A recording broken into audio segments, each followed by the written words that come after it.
जमशेदपुर दिन भर कोर्ट कचहरी की व्यस्तता और कानूनी बहसों में समय बिताने के बाद जहां अधिकांश लोग आराम करना पसंद करते हैं, वहीं जमशेदपुर के अधिवक्ता संजय कुमार सरोज ने सुकून का एक अनोखा रास्ता चुना है। वे अपना खाली समय प्रकृति और वन्य जीवों के बीच बिताते हैं। यही कारण है कि आज शहर में लोग उन्हें प्यार से मंकी मैन ऑफ जमशेदपुर और बंदर वाले वकील साहब के नाम से जानते हैं। संजय कुमार सरोज को बचपन से ही जानवरों के प्रति विशेष लगाव रहा है। कोर्ट और पेशेगत जिम्मेदारियों के बीच जब भी उन्हें समय मिलता है, वे प्राकृतिक स्थलों की ओर निकल पड़ते हैं। इसी दौरान उनका जुड़ाव दलमा क्षेत्र में रहने वाले बंदरों से हुआ। संजय बताते हैं कि शुरुआत में वे घूमने के दौरान अपने साथ कुछ केले लेकर जाते थे और रास्ते में मिलने वाले बंदरों को खिलाते थे। धीरे धीरे उन्होंने महसूस किया कि वहां बड़ी संख्या में बंदर रहते हैं और भोजन की प्रतीक्षा करते दिखाई देते हैं। इसके बाद वर्ष 2019 से उन्होंने इसे नियमित रूप से करने का निर्णय लिया। अब लगभग हर रविवार वे अपनी गाड़ी में करीब 3,000 रुपये तक के फल और सब्जियां लेकर दलमा की पहाड़ियों की ओर रवाना होते हैं। उनके साथ केले, आम, अमरूद, अनार, पपीता, खीरा और गाजर जैसी चीजें होती हैं। वहां पहुंचकर वे बंदरों और अन्य जानवरों को भोजन कराते हैं तथा उनके बीच समय बिताते हैं। समय के साथ यह रिश्ता केवल भोजन तक सीमित नहीं रहा। संजय के अनुसार कई बंदर अब उनकी गाड़ी और आवाज को पहचानने लगे हैं। जैसे ही उनकी गाड़ी पहाड़ियों के पास पहुंचती है, बंदर आसपास एकत्र होने लगते हैं। उन्होंने कई बंदरों के नाम भी रखे हैं, जिनमें चिंकी, शेरा, डॉन, बादशाह और सांभा शामिल हैं। उनका कहना है कि वर्षों से बने इस संबंध के कारण कई बंदर अब उनके मित्र जैसे हो गए हैं। हालांकि इस पहल की शुरुआत आसान नहीं थी। शुरुआत में कई लोगों ने उनका मजाक उड़ाया और सवाल किया कि वे अपना समय और पैसा इस काम में क्यों खर्च करते हैं। लेकिन समय के साथ लोगों ने उनकी संवेदनशीलता और पशु प्रेम को समझा। आज कई लोग उनके साथ इस अनुभव का हिस्सा बनने के लिए भी जाते हैं। संजय कुमार सरोज की यह पहल इस बात का उदाहरण है कि इंसान और प्रकृति का रिश्ता केवल जरूरतों तक सीमित नहीं है, बल्कि इसमें अपनापन, संवेदनाएं और सह-अस्तित्व की भावना भी शामिल है।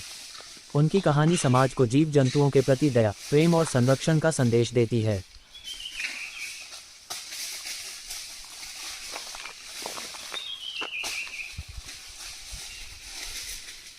नीचे रख के बुलाइए ना लोग को।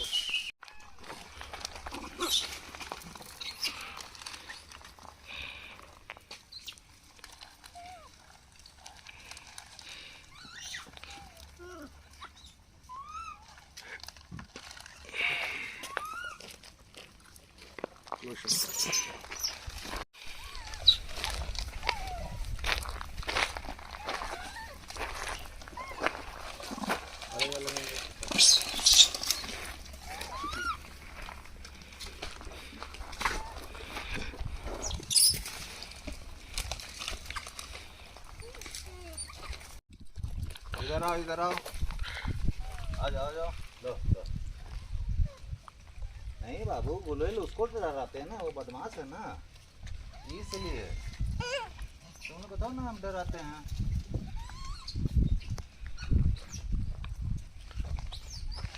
फिर आएगा तुम बदमाश। हाँ,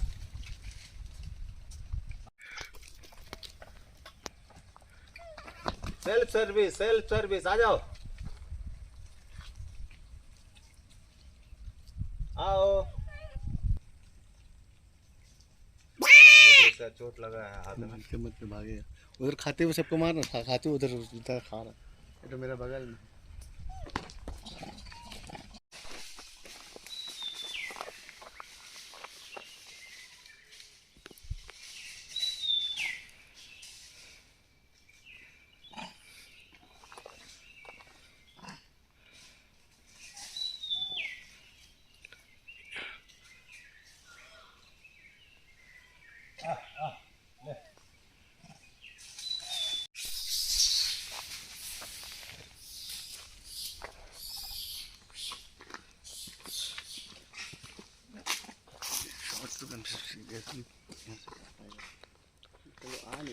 अंकित हटो वहां से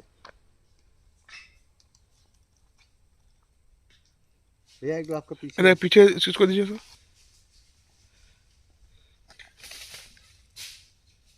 थैंक यू बोलो। Hello hello.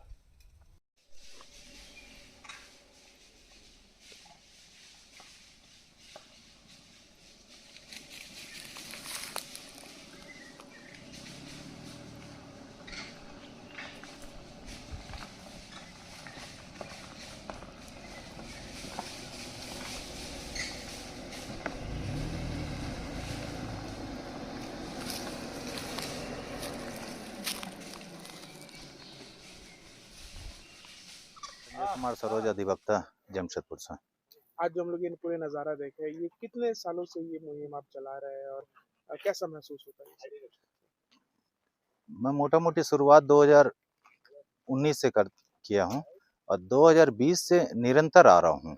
जैसे 19 में आता था तो 1 महीना 2 महीना में एक बार आना हुआ, लेकिन 20 से निरंतर आ रहा हूँ और यहीं अब 6 साल से लगातार प्रत्येक रविवार लोग बाग यहाँ मेरे को मंकी मैन, बंदर वाले वकील साहब के नाम से जानते हैं। वकील साहब ये बताइएगा क्या-क्या चीज़ें खाने के लिए लेके आते हैं बंदरों के लिए? खाने में जो भी यहाँ के वन विभाग हमें परमिट करते हैं, जैसे फल हो गया, सब्जी में टमाटर है, शकरकंद है, गाजर है, ये सब जो बंदर को नुकसान भी नहीं करे और पेट भी भर जाए, वैसा आइटम लाते हैं। कहीं न कहीं ये बंदर से आपकी दोस्ती भी हो गई है। अब बंदर से दोस्ती तो क्या हो गई, बंदर का प्यार है, हमारे प्यार से वो ये होकर के हमारे पास आते हैं, हमें अच्छा लगता है। ऐसे कई बार हुआ होगा कि लोग मज़ाक भी उड़ाते होंगे। हाँ, लोग बाग मज़ाक भी उड़ाते हैं, कुछ लोग पागल भी बोलते हैं, तो होता है, लेकिन हम उनकी बातों पे ज़्यादा ये नहीं करके अपने काम पे ही ध्यान रखते हैं। जब आप 27-28 फीट 2750 फीट। जब ऊपर आके ऐसा सेवा देते हैं, तो वो जी। मन में किस तरह से ये है? बहुत बहुत ही सुकून देने वाला काम मेरे हिसाब से तो मेरे को अंदर आत्मा से लोग बाग समर वेकेशन में कहीं-कहीं जाते हैं और जो भी अपना वीकेंड है, कहीं बाहर मनाना चाहते हैं।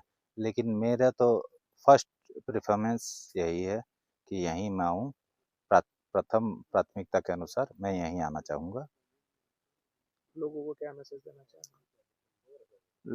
लोगों को यही कहना चाहूँगा कि आप लोग जंगल की देखिए रक्षा करिए। यहाँ इतने अच्छे-अच्छे जानवर हैं, इतनी अच्छी-अच्छी यहाँ जड़ी-बूटियाँ हैं, ये जो कि विलुप्त हो रहे हैं। अब उसको बचाने की एक मुहिम हमारे युवा वर्ग को आगे आना होगा और इसके लिए कुछ करना होगा। संगठनात्मक रूप से कुछ करने से जंगल का जानवर भी बचेगा और जंगल भी बचेगा, जिससे कि जानवर जो है जंगल से बाहर नहीं निकल पाएँ, यहीं रहें।